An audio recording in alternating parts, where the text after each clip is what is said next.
मांजर्ली खुले सभागृहाचा उद्घाटन सोहळा 19 जुलै 2024 रोजी सकाळी 10 वाजेच्या सुमारास संपन्न झाला। नमस्कार, आपल्या बदलापूरमध्ये मी स्वप्नाली तुम्हा सर्वांचं खूप खूप स्वागत करते। सर्वसामान्य जनतेचा विचार लक्षात घेऊन मांजर्ली खुले सभागृह हे बांधण्यात आले आहे। सर्वसामान्य जनता भरपूर वेळेला सभागृहामध्ये कार्यक्रम करू शकत नाही, त्याचमुळे त्यांचा विचार लक्षात घेऊन आता खुले सभागृह हे त्या सर्वसामान्य जनतेसाठी अगदी फायदेशीर ठरणार आहे। मांजर्ली खुले सभागृहाचा उद्घाटन सोहळा 19 जुलै रोजी संपन्न झाला। या ठिकाणी प्रमुख उपस्थिती म्हणून शहर प्रमुख माननीय श्री वामनदादा म्हात्रे, त्याचबरोबर मुख्याधिकारी माननीय श्री योगेश गोडसे यांची प्रमुख उपस्थिती या कार्यक्रमा ठिकाणी होती। चला तर बघूया या कार्यक्रमाची छोटीशी अशी झलक। बघत रहा आपले बदलापूर। अल्पसंख्याक होत चालवले शहराची असं वाटतंय, पण आम्ही नगर परिषदेमध्ये 22-23 नगरसेवक हे आपल्या समाजाचे आहोत आणि समाजाचे असताना गोडसे साहेबांसारखे मुख्याधिकारी आम्हाला त्या ठिकाणी 3 वर्ष लाभलेले होते। त्यावेळेस हा मांजर्ली वालोली परिसर राजकारणामध्ये मला वाटतं आम्ही लहान असल्यापासून म्हणजे दादा दत्तू पाटलांपासून एकदम अग्रेसिव्ह असलेला हा आपल्या या ग्रामीण आणि आपल्या समाजासाठी मला वाटतं एक ग्रुप ग्रामपंचायत होती, त्याचा एक भाग होता। दादांच्या पुढाकाराने, श्रीधरजी यांच्या पुढाकाराने बरीचशी विकासाची कामं झालेली होती, परंतु मांजर्ली गावाचं, वालोली गावाचं या विभाग नवीन लोकवस्ती झालेली होती। प्रत्येक गावागावामध्ये सिमेंट कॉन्क्रीटचे रस्ते होत होते। शरदजी म्हात्रे, दीपकजी म्हात्रे, श्रीधरजी आम्ही सत्तेत नसल्यामुळं महाराष्ट्राच्या आम्हाला थोडीशी खंत असायची की सर्व ठिकाणी कॉन्क्रीटचे रस्ते झालेले आहेत आणि दीपकजी जरा आमदारांच्या जवळचे होते। ते नेहमी सांगायचे, आमदार साहेब आमच्या गावात कॉन्क्रीट रस्ता करा। त्यावेळेस दीपकजीला असं उत्तर भेटायचं, पहिला नगरसेवक निवडून आणा आणि नंतर श्रीधरजी आपण शिवसेनेत असल्यामुळं तो निधी काही येत नव्हता, परंतु नियती दीपकजी कधी कोणाला अवलंबून राहत नाही। नियतीने या महाराष्ट्र राज्याचे मुख्यमंत्री एकनाथजी शिंदे साहेबांना केलं आणि आपल्या मांजर्लीवाल्यांच्या स्वप्नात नव्हतं एवढं भरभरून वालोली आणि मांजर्लीवाल्यांना दिलं। गोडसेसाहेब तुमच्या नेतृत्वाखाली कमीत कमी या मांजर्ली गावासाठी मला वाटतं 8 कोटी रुपयाचा निधी हा मी स्वतः मंजूर करून दिला आणि श्रीधरजी यांनी सुद्धा कमीत कमी 15 कोटी रुपयाचा निधी, म्हणजे 15 आणि 8 25 ते 23 कोटी रुपयाचा निधी 2.5 ते 3 वर्षामध्ये आम्ही या मांजर्ली परिसरामध्ये खर्च केलेला आहे आणि वालोली गावासाठी कमीत कमी 16 कोटी रुपयाचा निधी आम्ही त्या ठिकाणी खर्च केलेला आहे। प्रत्येक गल्लीगल्ली भागात तुम्हाला आज कॉन्क्रीटची झालेली दिसेल। नेहमी शहराचे आम्हाला सांगायचे हे नाही ते नाही, पूर्ण बदलापूर शहरामध्ये अंडरग्राउंड ड्रेनेजची सोय होती, परंतु आपलं मांजर्ली गाव हातीदाटीचं होतं। आपल्याला सेफ्टी टँक, संडासच्या टाक्या बांधण्यासाठी एकमेकांशी भांडणं करायला लागली। मला वाटतं आमचे गोरे मामा आणि वरचे कोण घर बांधायला लावलेलं, मी स्वतः त्या ठिकाणी मामा बरोबर आहे ना, त्या ठिकाणी कमलाकर गोरेचा भाऊ आणि त्यांची उजळ होत होती। तर त्यावेळेस मी शरदजी आणि श्रीधरजींना सांगितलं की पहिल्यांदा आपल्याला कॉन्क्रीट रोड करण्याच्या अगोदर अंडरग्राउंड ड्रेनेज आपल्या गावात केलं पाहिजे। कुठल्याही प्रकारची स्कीम मंजूर नसताना माननीय गोडसे साहेबांनी जे मेंटेनन्सचं काम होतं त्या मेंटेनन्सच्या कामामध्ये शरदजी तुमचा शब्द, दीपकजी तुमच्या शब्दाच्या खातीर आपण त्या ठिकाणी ड्रेनेजची लाईन टाकून घेतली आणि आज मला वाटतं नक्कीच प्रत्येकाला ज्या ज्या आपल्या घरामध्ये सेप्टिक टँक आहे सेप्टिक टँकची जोडणी त्या आपण ड्रेनेज लाईनला केलेली मोठं काम आज श्रीधरजी पाटील, दीपकजी आणि शरदजी यांच्या माध्यमातून आपल्या गावात करण्यात आलेलं आहे। हा सभागृहाचा विषय होता, त्यावेळेस असंच आम्ही गप्पा मारता मारता शरदजी यांच्या ठिकाणी बसलेलो होतो। मी शरदजीला सांगितलं की तुझ्या घराच्या मागे ओपन स्पेस आहे आणि त्या ओपन स्पेस मध्ये आपल्याला आज आपल्या समाजामध्ये गोरगरीब लोक आहेत आणि या गोरगरीब लोकांना आम्ही बेलवलीला सेफ सभागृह बांधलेलं आहे. बेलवलीमध्ये तुम्ही बघा की त्यांना लग्न करायचं असेल तर त्यांना साधं मंडप टाकायला सुद्धा जागा नसते, हल्दी करायला सुद्धा जागा नसते. तर मी त्या ठिकाणी त्यांना सभा मंडप दाखवलं. मी दीपकजी म्हात्रे यांना जाऊन दाखवलं की आपण तशीच संकल्पना आपल्या मांजरली गावामध्ये करूया आणि या ठिकाणी सभा मंडप करूया, जेणेकरून आपल्या समाजाचे गोरगरीब असेल किंवा आजूबाजूला राहणारे जे नवीन वस्तीत ते त्यांच्या मुलाबाळांचे लग्न असेल किंवा सार्वजनिक एखादा उपक्रम असेल, माझ्या महिलांना एखादा कार्यक्रम घ्यायचा असेल, त्याला सार्वजनिक उपयोजनासाठी जागा नाहीये मांजर्डी शहरामध्ये किंवा विभागामध्ये, तर आपण या ठिकाणी चांगलं सभागृह करूया. मी नगराध्यक्ष असताना पहिल्या टप्प्यामध्ये 50 लाख रुपयाचा निधी शरदजी म्हात्रे यांनी सांगितला.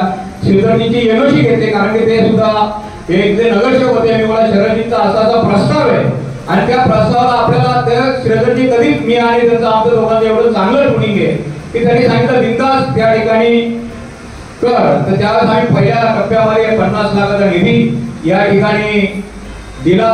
त्यावेळेस छोट्या मोठ्या काही कामं राहिली होती. पुन्हा शरदजीनं मला स्वतःला लाज वाटली का मी सांगितलं शरदजी आपण ते सभागृह बांधत होतो, त्याचं काय झालं, त्यांनी सांगितलं अर्धवट ते काम पडलेलं आहे. मी पुन्हा मुख्याधिकारी गोडसे साहेबांना सांगितलं साहेब ते असं आमच्या समाजाचं एक समाज मंदिर आम्ही त्या ठिकाणी बांधायला घेतलेलं होतं आणि त्यासाठी निधी कमी पडलेला आहे. साहेबांनी कुठच्या प्रकारचा हे न करता पुन्हा 75 लाख रुपयाचा निधी या ठिकाणी नगरोत्थान या योजनेतून या महाराष्ट्र राज्याचे मुख्यमंत्री एकनाथ शिंदे साहेब यांच्या माध्यमातून आपण 75 लाख रुपयाचा निधी पुन्हा या सभागृहासाठी घेतला आणि उर्वरित काम आणि कंपाऊंडचं काम त्या निधीतनं केलेलं आहे. आणि पुन्हा काम झाल्यानंतर शरदजी आणि दीपकजीच्या मागे लागलो की अरे बाबा ते काम आता पूर्ण झालं, त्याचं लोकार्पण 16 केला पाहिजे. कारण लग्नाचा सीझन मला वाटतं जानेवारी फेब्रुवारी मध्ये झालेला होता, काम त्यावेळेस झालेलं होतं आणि त्यावेळेस मला लोकार्पण 16 पण पुन्हा लगेच ताबडतोब आचारसंहिता लागली लोकसभेची आणि आपलं ते लोकार्पण 16 त्यावेळेस राहिलेलं होतं. कारण एखाद्या गरीबाचं लग्न जरी या ठिकाणी आज बेलवलीमध्ये तुम्ही बघाल साखरपुडा असला तरी त्या ठिकाणी सेम सभागृह आपण वाढवलेला. काशीनाथ मस्कर उद्यान 1 कोटी रुपयाचा निधी त्या ठिकाणी सुद्धा मी मंजूर केला आहे. की आपला डीपी रोड जातो मोहनवाड्याच्या साईड त्या समोर एक ढाबा आहे, चंदूर शेठ इथं बसलेले, त्या ठिकाणी सुद्धा 1 कोटी रुपये साहेब आपण वर्क ऑर्डर दिलेली आहे. पावसाला झाल्याला त्याचं सुद्धा असंच सेम सभागृहाचं काम आपण प्रत्येक गाव तिथं, कारण का आपलं गाव आपली ही नगरपालिका आपली आहे असं प्रत्येकाला माझ्या माता भगिनींना वाटलं पाहिजे. आणि हे सभागृह त्या हेतूने आपण बांधलेलं आहे. बऱ्याचशा बाजूला सुद्धा रिझर्वेशनचं प्लॉट पडलेलं त्या ठिकाणी सुद्धा आता श्रीधरजी यांची कल्पना आहे की आपल्या गावात एखादं लग्न असं आपण दाटीवाडीच्या क्षेत्रात राहतो, गावठाणमध्ये राहतो, आपल्याला एखादं साहेब लग्न करायचं आमचे एक सरपंच आहे जुन्या स्टाईलचं घर कौलारू घर या ठिकाणी आम्ही बांधणार आहोत. आणि नक्कीच साहेब तुम्ही त्याला दुजोरा द्याल आणि नक्कीच चांगलं आपलं आगरी स्टाईलने असणार शहराची घर, त्याला कुठच्या प्रकारचा निधी वामन मात्र कमी पडू देणार नाही.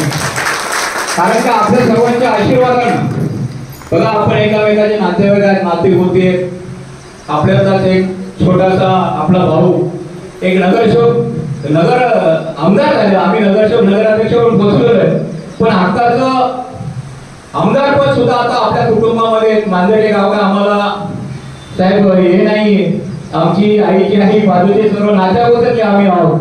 तर एक घरातला आमदार आपल्याला भेटलेला आहे. मी आता शरदजी आणि श्रीधरजीला सांगितलं जे बाजूला गार्डन आहे, प्रशासन नेहमी तक्रार करत असतो की आजूबाजूच्या बिल्डिंग्स आहेत त्या बिल्डिंगला ड्रेनेजचं पाणी जात आहे, त्यासाठी सुद्धा 5 कोटी रुपयाचा निधी साहेब आपण ठोसमधनं त्या ठिकाणी जे ज्ञानेश्वर म्हात्रे यांना प्रत्येक वर्षी महाराष्ट्र शासनाकडनं पैसे येतात त्या निधीतनं ते गार्डन डेव्हलप करून त्या ठिकाणी चांगलं उद्यान आपण करणार आहोत.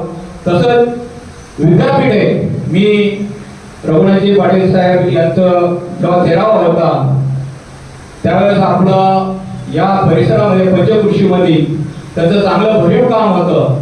त्यासाठी सुद्धा आता मुख्याधिकारी साहेब यांनी 3 कोटी रुपयाचा निधी आपल्याला मंजूर केलेला आहे आणि त्यांच्या नावाने चांगलं विद्यापीठ या ठिकाणी चांगलं उद्यान आपण त्या ठिकाणी लवकरच एक 10-15 दिवसानंतर त्या उद्यानाचं सुद्धा काम चालू होणार आहे. अशी विविध विकासाची कामं आपण या ठिकाणी शरदजी करणार आहोत. नक्की आपली जर एकजूट, आता श्रीधरजींनी सांगितलं की आपली ठाणे जिल्ह्यामध्ये जसं जरांगे आज ओबीसी समाजासाठी त्यांच्या मराठा समाजाला ओबीसी समाजाला कन्वर्ट करण्यासाठी मांडतात, पण तेवढं न मांडता तुम्ही आमच्यासाठी म्हणजे आजपर्यंत नेतृत्व करत आलात त्यात थोडीशी जरी अजून भर केली तर मला वाटलं वामन म्हात्रे असो, श्रीधरजी असो, दीपकजी असो, बघा आपल्या सर्वांच्या माता भगिनीच्या कृपेने आम्ही चांगले व्यवसाय चालवलो, 2 पैसे कमवतो, 2 पैसे समाजासाठी खर्च सुद्धा करतो. आपल्या सर्वांच्या कृपेने आज 3-4,500 विद्यार्थी म्हणजे आपल्या समाजात कोणाला वाटलं नव्हतं की एखादी शिक्षण संस्था वामन म्हात्रे किंवा वामन म्हात्रेचं कुटुंबीय काढेल. आज 3,500-4,000 विद्यार्थी त्या ठिकाणी शिकतात. त्या 80% विद्यार्थी आपल्या गोरगरीब आगरी समाजाचे आहेत. तर नक्कीच अशा गोष्टींना ज्या ज्यावेळेस आम्हाला बळ लागेल त्यावेळेस तुम्ही आमच्या पाठीशी असतात. पण आज इतर समाजाची लोक आपला समाज हा पोरगा किंवा अल्पसंख्याक होऊ नये, नाहीतर कोणतरी एखादा बाजूला येतो, कुणाला आपल्या एखाद्या गावात एखादा कॉन केस सुद्धा असते त्या हाताशी धरून गाव विचलित करण्याचं काम करत असतो. त्यासाठी आपण त्यावेळेस आपले सर्वांचे मतभेद बाजूला ठेवून एकत्र राहून त्याच्यावर मात केली पाहिजे, तर आणि तरच आपला समाज आणि आपली येणारी पिढी सुधारेल असं मला वाटतंय. नक्कीच आज आपल्या पिढीतले आज आपण जरी सेटल झालो असेल तर आपल्या जी पुढची पिढी आहे त्या पुढच्या पिढीची ओळख या आपल्या समाजामध्ये निर्माण करण्यासाठी सर्वांचे आपण पुढाकार घ्या अशी अपेक्षा आपल्याकडनं ठेवतो. नक्की तुमचे जे जे स्वप्न आहेत आम्ही लोकप्रतिनिधी म्हणून 100 आणि 101% पूर्ण करून देऊ असं आश्वासन हा सर्व मान्यवरी ग्रामस्थांच्या वतीने तुम्हाला देतो. अजून 50 लाख रुपयाचा निधी तुम्हाला गोड बातमी देतो. मुख्याधिकारी साहेबांनी 50 लाख रुपये मला कालच परत ठराव केलेलाच आहे. पुन्हा या महाराष्ट्र राज्याचे मुख्यमंत्री जे उर्वरित काम आहे या ग्राउंडचं त्यासाठी 50 लाख रुपयाचा निधी त्या ठिकाणी दिलेला आहे. पुन्हा प्रभाकर डायरेक्ट समोर साहेब गटर आहे त्याच्यावर सुद्धा स्लॅब टाकायचे 10 लाखाचा निधी सुद्धा साहेब तुम्ही आम्हाला आज उद्या द्याल हे श्रीधरने सांगितलं. तर तुमची नॅचरल बदली होणारी आम्हाला माहिती आहे, तर तुम्ही गुपचूप कामाला सोडून बोलून जाऊ नका. शहराची बरोबर आहे ना, कारण की प्रकाशजी बोरसे मुख्याधिकारी या शहराला लाभलेले होते. तसेच ज्यांचं या शहरामध्ये पंचक्रोशीमध्ये आणि प्रत्येक कानाकोपऱ्यात जे नाव निघेल ते आमचे मित्र मुख्याधिकारी बोरसे साहेब त्यांचं नाव निघेल असं मला वाटतंय. आणि साहेब नक्कीच आमचा समाज तुम्ही आज जरी टेक्निकली तुमची बदली होऊन या ठिकाणी जाल तरी तुम्हाला 2-4-6 महिन्यांनी पुन्हा आम्ही या नगर परिषदेमध्ये आणू असं सुद्धा आश्वासन देऊ ना. आयुक्त म्हणून महानगरपालिका लवकरच होणार आहे आपली, म्हणजे झाली असते, पण आपल्याला अंबरनाथ आणि बदलापूरचे महानगरपालिका एकत्र करायची नाही. म्हणून आपण आपली लोकसंख्या 3.5 लाखाच्या वर आहे. 1-1.5 वर्षानंतर आपली महानगरपालिकेमध्ये कन्वर्ट होणारच आहे. पण त्याच्या अगोदर पुन्हा जर नाही झाली तर आपण साहेबांना मुख्य अधिकारी नाही तर आयुक्त म्हणून या नगर परिषदेमध्ये कांदा आमच्यापेक्षा लहान आहेत 10 वर्षांनी तर नक्कीच आपल्या सर्वांना बघायला भेटेल. तर साहेब नक्की या मांजरीमध्ये जे आपलं मागचं तुम्ही जाता जाता 5 कोटी रुपयाचा ठराव करून जाल अशी अपेक्षा आजच्या दिवशी मी तुमच्याकडनं करतो. आणि महिला तुम्हाला वाटत असेल की आम्ही कोटी बोलतो, पण हे खोटं नाहीये. तुम्हाला वाटत असेल 1.25 कोटी रुपये याला खर्च झाला का नाही, त्या जीएसटी असेल इन्कम टॅक्स असं भरपूर आहे. अरे 1.25 कोटी रुपये याला खर्च कसे झाले असतील, कारण इथं किती दळदळ होती तुम्ही बघितलं असाल. कमीत कमी 4 फूट मराठा प्रवाह यावर सुद्धा लोकांनी भरणी केलेली आहे. अशी दलदलीचा भाग होता. मी नेहमी इथं जायचो शाश्वत पार्कला आणि त्यावेळी जागा पडलेली होती आणि त्यावेळेस कुणीतरी टपऱ्याकडे या ठिकाणी लावत होते. मी शरदजीला बोललो की जर मोकळी जागा असेल तर आपल्याच कुटुंबातला किंवा आपला भाऊ असतो तर 2-4 कपड्या लावत आणि त्या काढणं आपल्याला नंतर जिव्हारी लागते. कारण का त्यावेळेस या गोष्टी घडलेल्या असतात. कारण का आपलाच कोणीतरी जवळचा एखादा व्यक्ती किंवा आपला पदाधिकारी त्यावेळेस व्यवसाय करत असतो आणि त्याला वाटतं की माझ्या पोटावर शर्यती मात्र लाथ मारतात. तर असं सुद्धा काही लोकांनी गैरसमज करून घेऊ नये. कारण की आता आम्ही ठरवलंय श्रीधरजी आणि आम्ही की आज बदलापूर स्टेशनला उतरलो की मांजर्डे गावामध्ये याला मोनानगर पासून बघितलं तर गाववाले कमी आणि बाहेरचे जास्त फुटपाथ सोडलं, सर्व टोपल्या आणि हातगाड्या लागलेल्या आहेत. तर त्या साहेब आम्हाला भुईसापाट करायचे आहे. तर त्यासाठी नक्कीच तुम्ही आम्हाला मदत करा. जी सिद्धरीची कल्पना की आपण बाहेर देशामध्ये फिरतो, ते आता फुकेतला आणि थायलंड सारख्या देशात जाऊन आले. ते बोले तिकडची संस्कृती आणि तिकडची डेव्हलपमेंट आणि तिकडचं कल्चर बघितलं तर आपल्या सर्व आपल्या हातात असताना आपल्याला या ठिकाणी राहतो अशी दाद वाटते. तर नक्कीच साहेब या ज्या फुटपाथ आणि बाजारपेठ लवकरात लवकर तुम्ही क्लिअर करून द्याल. आणि आम्हाला जो मांजरी गावात यायला जो उशीर लागतो, आज दीपकजी म्हात्रे यांच्या चौकात सुद्धा मला वाटतं कधी कधी दीपकजी फार्माचं जातो तेव्हा 10-15 मिनिटं लागतात.